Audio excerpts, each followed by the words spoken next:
How did France go from this to this?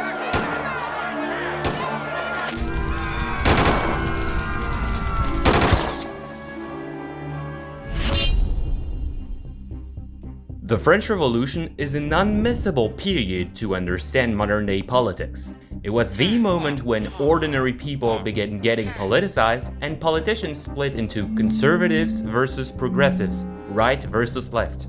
It was also the moment when the state started taking a central role and when warfare turned into mass mobilizations.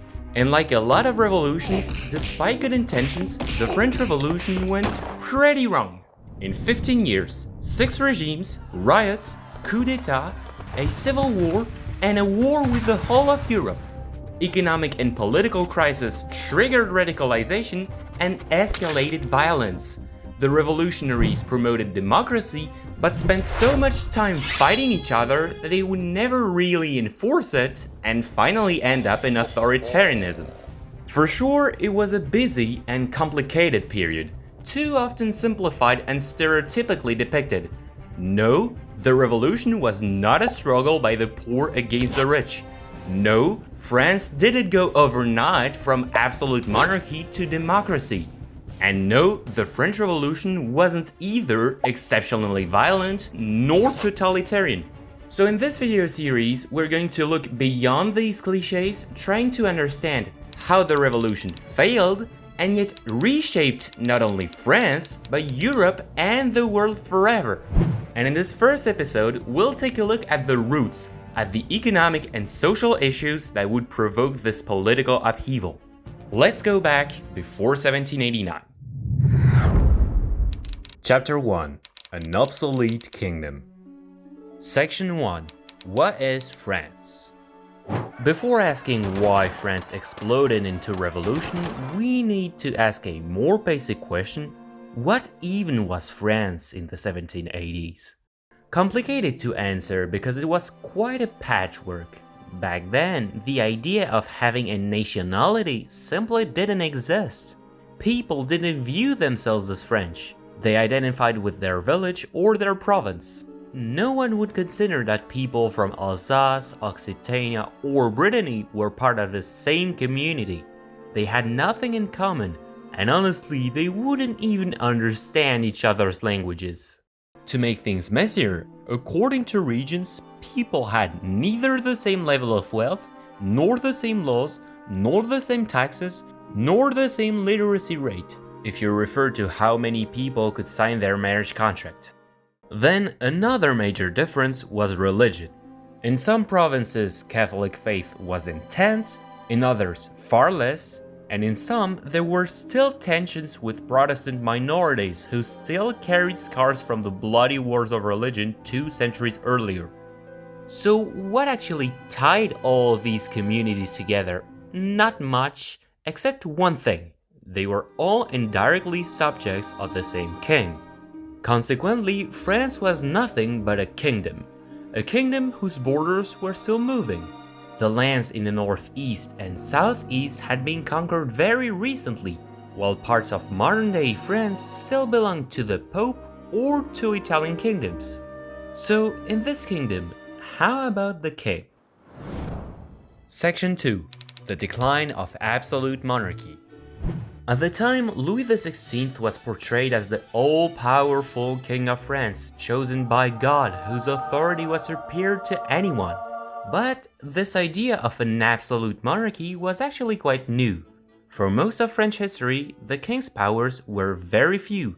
In the Middle Ages, kings depended heavily on their nobles, who could very well topple them if they were a little too ambitious. It was only much later, under Louis XIV, that the French crown took the upper hand, turning from a simple overlord to the absolute sovereign ruling by divine right. But even after Louis XIV, that so-called absolutism was shaky. The bigger France got, the less one man could manage it all. Kings had to rely on local powers, and those nobles were unhappy, claiming that the king had grabbed too much power. Meanwhile, the king's divine aura was fading too. Thanks to the Enlightenment, intellectual people were openly debating religion. They questioned the importance of religion in society, the nature of God, sometimes even wondering if God existed at all.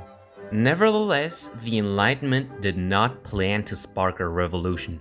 They were too busy arguing with each other, and the actual revolutionaries wouldn't follow their ideas to the letter. Still, the Enlightenment did plant a radical seed. For the first time, royal power could be criticized and even mocked on stage or in cartoons. And the most criticized aspect was inequalities. Section 3. The Three Estates Issue. Inequalities were the base of the social structure. French society was divided into three parts called estates or orders: the nobility, the clergy, and the third estate. This division had come from the Middle Ages. On paper, it was simple. The nobles fought, the clergymen prayed, and the rest worked. In theory, this division of roles was chosen by God. Yet, in practice, by the late 18th century, that system was looking pretty outdated. Let's start with the nobles. They made up barely 2% of the population, and many of them had actually become noble recently by buying titles. Their role was to fight, to protect the country and their subjects. But do you really think that those who spent their time playing and feasting in Versailles were fervent warriors? In fact, many nobles no longer made a living from warlike activities, but from other jobs such as justice. And most important, the nobles were not all rich. The nobility everyone has in mind was only the one living an expansive lifestyle at the court of Versailles. Yet actually, some nobles were impoverished and much poorer than the bourgeoisie, which belonged to the third estate. For example, Sub-Lieutenant Napoleon Bonaparte was from a lower Corsican family of simple knights and had probably had a way of life that higher hoity-toity nobles would despise. The criterion that made nobles superior to the third estate wasn't money, but legal privileges. The nobles had lighter sentences in court, juicy tax breaks, and access to the top jobs in administration, the church, and the army. So, in this society of estates, a poor noble was still above a rich bourgeois. Most nobles didn't look for getting rich, but living as aristocratically as possible, which tended to make them poorer, as they disdained jobs involving managing money, such as trade, banks, or industry. That's how more bourgeois were rising through the ranks, becoming nobles. Whereas the nobles who were losing their prestige looked for keeping their political power by getting the upper hand over the king. Next, the clergy also represented only 2% of the population. Still, the church owned 6% of French land, collected tithes, and controlled education, hospitals, and civil records, making it extremely powerful. But not every clergyman benefited a lot from these privileges. They were split in two: the high clergy, bishops and archbishops who lived like aristocrats, and the lower clergy, parish priests and monks who were closer to common people. Many of those small-town priests actually sympathized with the third estate. And to complicate matters, Christianity itself was in crisis. Protestants had just been grudgingly tolerated, Jews were still excluded from civil rights, and faith in the church's central role was fading. After all, it was an institution only dedicated to pray. The influence of religion was declining so much that monasteries and convents were even struggling to recruit new members. Besides all those high society types, there was the third estate. What was the third estate? This was the title of a book by Abbé Sieyès, in which he answered 3 questions. What is the third estate? Everything. 95% of the population. What has it been in politics until now? Nothing. They had no political power. What does it demand? To become something. You can see that this book was claiming that everyone was oppressed.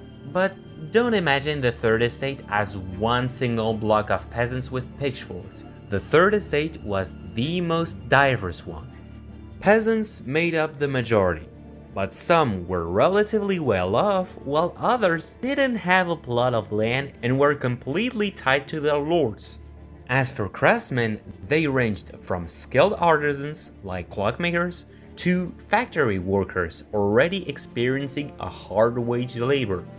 Careful though, the poorest, those who had nothing, would not participate in a revolution. Simply because their priority was to survive, they didn't have time to think about politics. Commoners who would rise up had a slightly better situation, but feared they would fall into extreme poverty.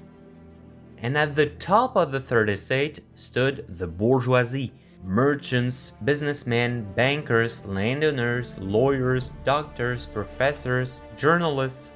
This group was wealthy, educated, and ambitious, but constantly blocked by noble privileges from advancing further. So it seems that people from the Third Estate didn't have anything in common. Why were a small peasant and a wealthy bourgeois in the same category? Well, despite enormous differences, they both had disadvantages, especially for taxes, an issue that wouldn't get better, as in France, economically, things weren't going well. Section 4. A debt out of control. During the whole century, the state kept spending. Why? First, to build Versailles. Even 100 years later, the crown was still undertaking constructions, while the luxurious lifestyle of the court also played a role in the debt. Second, to annoy the British. The French had lost the 7 Years' War and fought for the Americans during the War of Independence. Both were too expensive, but France had the solution. They borrowed and borrowed, until no bank accepted to give credit anymore. Accordingly, half of the state's spending went to paying off the debt. Above all, debt means higher taxes. And the Third Estate, who was already paying everything, struggled to pay even more. Therefore, the countless ministers of finances had attempted to reform the tax system by forcing the privileged to pay as well. Yet, every time they did, they always found themselves blocked by the nobles and clergy who resisted tooth and nail against taxes. This opposition to the government from the nobility was a real prequel to the revolution. But the main problem was in lower classes.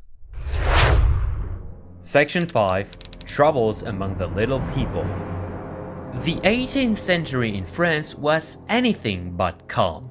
Between 1660 and the eve of the revolution, there were around 8,000 recorded rebellions. And in the first 5 months of 1789 alone, more than 300 uprisings erupted. Why so many? Taxes were the #1 spark. Collectors were hated, often attacked, sometimes beaten. And interestingly, it wasn't just peasants doing the fighting. Local nobles sometimes encouraged attacks, knowing it would be an easy way to win people's support. Another trigger was food. In 1783, an Icelandic volcano erupted, sending a toxic fog across Europe for 8 months. Temperatures dropped, crops failed, animals died, and bread prices skyrocketed. Women, who were the ones doing the shopping, were the first to protest price hikes. Add to this the heavy hand of feudal lords still squeezing peasants with dues, and you had commoners ready to ignite. A famous example came on June the 7th, 1788 in Grenoble, the Day of the Tiles. It started when the royal government tried to strip powers from the local nobility. Those nobles cleverly called the mob for insurrection against royal tyranny, and the crowd rallied to their side. When soldiers came in, residents climbed rooftops and threw roof tiles down on them. That day, commoners fought the state, but in the name of elites who were really just protecting their own privileges. And it escalated again in April 1789 with the Réveillon riots in Paris. Jean-Baptiste Réveillon was a wallpaper manufacturer employing no fewer than 300 workers. And because his employees were unhappy, he had the brilliant idea to lower bread prices by lowering wages. Unsurprisingly, that didn't go over well. Riots erupted, effigies of bosses were burned, the factory was looted, and when troops intervened, tiles flew again. This time, dozens of soldiers and hundreds of rioters were killed. Unlike Grenoble, where elites praised the uprising, the Réveillon riots were portrayed in caricatures as chaos with drunken rabble acting violently without reason. Conclusion. In a nutshell, why was France on the verge of revolution? It all began with a debt crisis, which would have imposed economic reforms yet blocked by the nobles and clergy attached to their privileges. On the other hand, taxes for the Third Estate couldn't be further increased. Their accumulation was already leading to revolts. In this turmoil, how could the king manage the economic crisis to avoid it becoming political? For that purpose, he had to urge the three estates to agree with each other while they were about to explode. But that's what we shall see in the next episode.